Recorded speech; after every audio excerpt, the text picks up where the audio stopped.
Boa noite, Caetano. Me ouve? Te escuto sim. Uhum. Certo. Boa noite, Caetano. Primeiro eu te pergunto o seguinte: você comemora ou lamenta esse empate? E para finalizar uma segunda, como é que a direção do Inter enxerga as repetidas expulsões? Está faltando uma cobrança maior em cima dos expulsos? Bom, boa noite, Lacerda. Boa noite primeiro também a torcida toda colorada.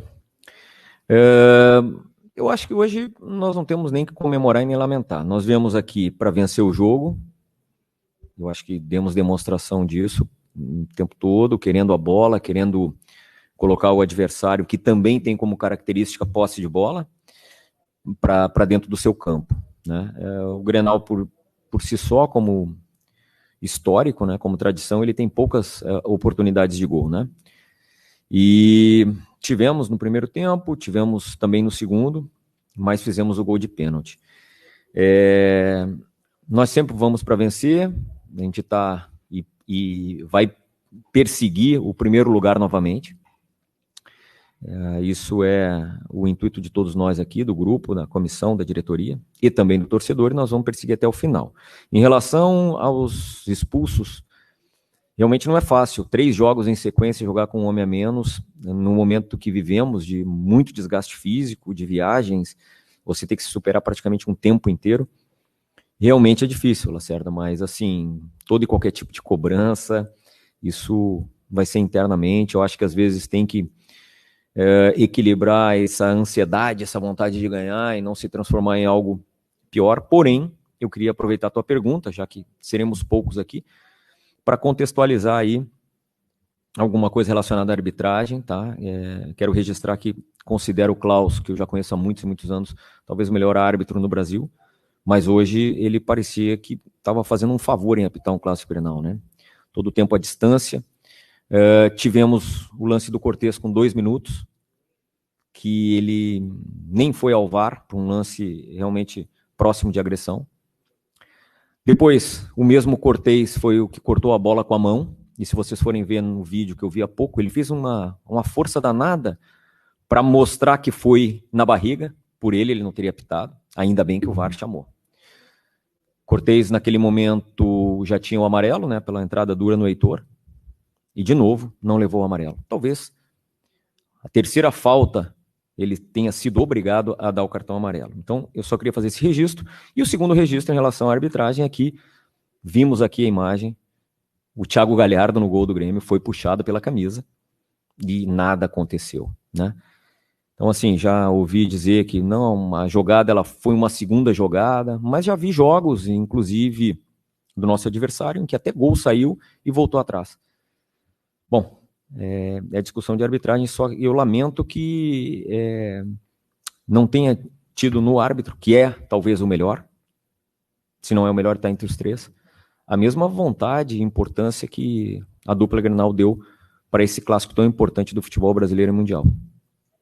Caetano, eu vou te repetir a pergunta que eu fiz para o Cudê, que é a seguinte: 11 Grenais que o Inter não ganha, né? 6 nesse ano, e não vai ter mais Grenal esse ano, a não ser que aconteça ali no sorteio de Libertadores e de Copa do Brasil. A gente sabe como um pré-Grenal vem mexendo pelo clima de pressão em cima do Inter dessa sequência que não vem vencendo. O fato de não ter mais Grenal nesse ano e não haver mais alguma semana com esse tipo de pressão como o Inter teve, por exemplo, nesses últimos dias, tranquiliza de alguma forma o trabalho restante da temporada e do ano? Olha, Thiago, não, eu queria muito que tivesse outros. A gente não está isento ainda de ter, né? Tanto na Libertadores como também na Copa do Brasil, em caso das 2 equipes avançarem, né? O que eu até falando com um dos teus colegas hoje pela manhã, antes do jogo, é que a gente tem que separar bem. Uma coisa é o campeonato à parte, que são os clássicos. Esse realmente estamos em débito, e muito em débito. Se formos analisar aí, boa parte desses clássicos aí, com exceção de um talvez, que foi aquele da decisão do turno aqui, realmente nós fomos muito mal. Os demais, um detalhe aqui, um detalhe ali, uma vantagem, um lance, e acabou definindo a favor do nosso rival. Mas a grande maioria foram clássicos muito parelhos, como é a tradição do Clássico Grenal, mas a história, né, o histórico, melhor dizendo, até agora ele realmente é muito ruim. Isso tem que ficar de lado nesse momento, não é esquecido. Ninguém esquece isso. Nós estamos desconfortáveis todos em relação a isso. Só que agora ele tem que ficar de lado. E nós temos que seguir a competição que realmente pontua a partir de agora, o que ela valeu esse jogo, que é o Campeonato Brasileiro. E a gente vai buscar, aí eu te diria, com muito mais ênfase, a nossa recuperação dentro do Campeonato Brasileiro, de voltar a vencer, de somar uma sequência vitoriosa, porque, como eu disse, nós vamos querer, sim, retomar o primeiro lugar. E depois, no final do mês, lá pelo dia 22, se não me falha a memória, confirmar ir ao Chile, com muito respeito ao nosso adversário, e trazer de lá a nossa classificação. Nós vamos estabelecer pequenas metas e é dessa forma que a gente vai levar. E lá na frente, em caso de haver outro clássico, a gente tem que entrar com esse mesmo espírito que entramos hoje e com a competência, talvez, né, de empurrar a bola para dentro a nosso favor. Certeza de que não faltou espírito, não faltou empenho, e eu reforço isso, porque foram 3 jogos que lamentavelmente jogamos com um homem a menos, e tanto São Paulo, América de Cali hoje aqui, não é fácil, e obviamente que nós vamos corrigir isso, principalmente internamente. Tudo bem, Rodrigo? Boa noite.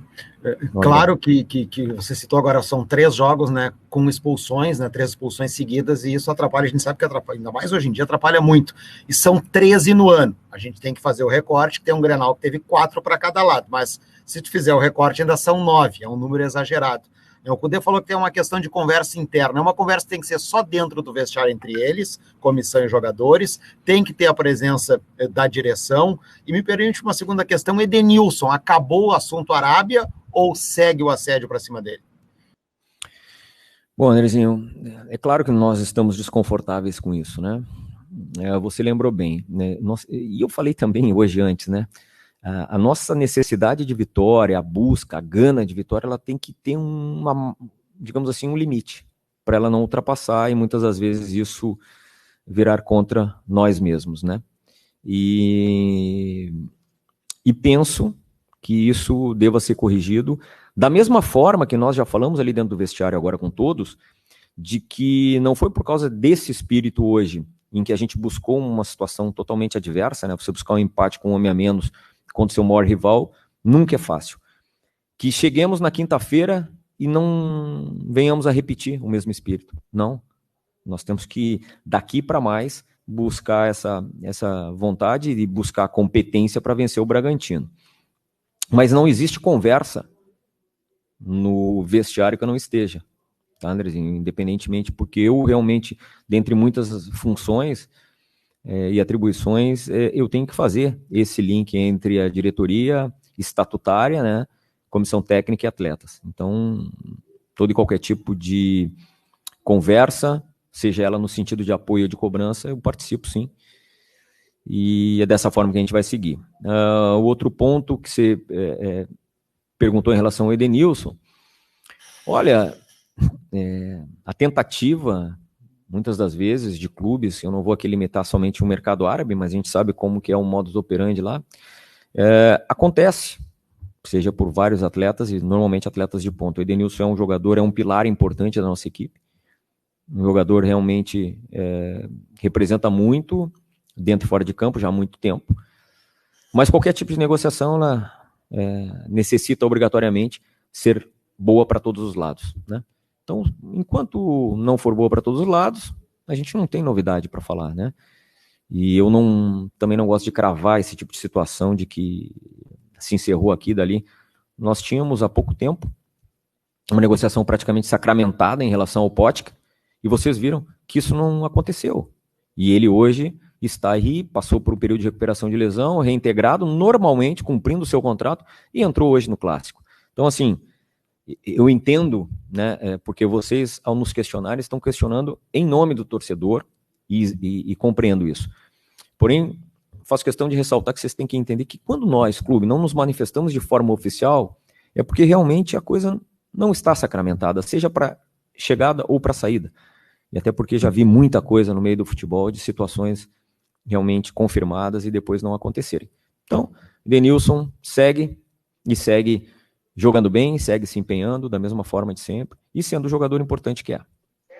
É que chamou a atenção, Rodrigo, boa noite. O Cudê disse que foi uma semana especial para o Edenilson. Eu não consegui entender o que de fato quis dizer o Cudê. Se daqui a pouco foi uma semana especial porque ele acertou a sua permanência, enfim, apesar de ter propostas de fora. Você não descarta, portanto, uma possibilidade de negociação com o Edenilson. E eu fecho te perguntando com relação à sua relação executivo com o técnico. O Eduardo Cudê, ele é aberto a conversas. A cobranças, ela tem que existir, claro, sempre, mas há conversas, até mesmo de escalações, de escolhas dele, Eduardo Cudê, não que você ou o presidente, vocês irão obrigá-lo a escalar o jogador A ou o jogador B, mas o Eduardo Cudê é aberto ao debate com a direção sobre as opções que ele coloca em campo?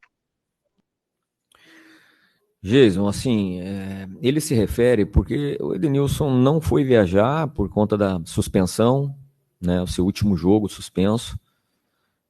Nós temos uma relação não só com o atleta, como os agentes do atleta, e que ele se refere porque o Inter, obrigatoriamente como clube, passou a posição que eu disse aqui a todos vocês e disse ao torcedor.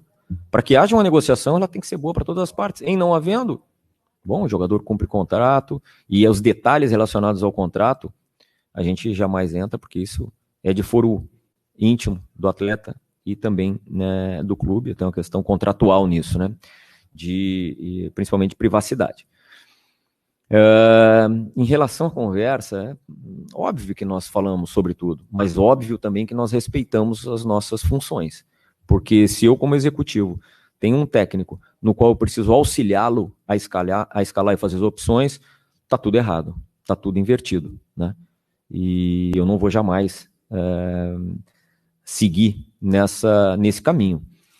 Agora, debates, discussões e principalmente justificativas, eu acho que isso é sempre válido, nós fazemos reuniões pós-jogo sempre para isso, justificativas, né, o porquê dessa opção, o porquê daquela, o porquê de determinada alteração, de que forma ele viu a equipe, nós também, porque aí esse é o nosso papel também, como eu disse, é mais uma das tantas funções e atribuições aí do executivo e também, creio eu, da diretoria.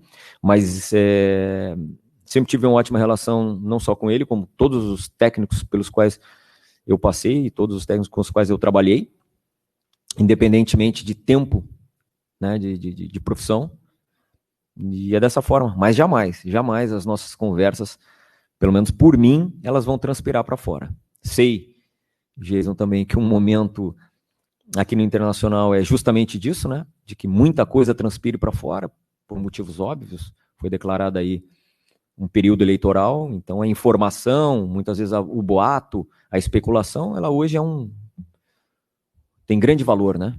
Mas nós somos profissionais para isso, para tentar de todas as formas fazer com que isso não interfira no nosso dia a dia.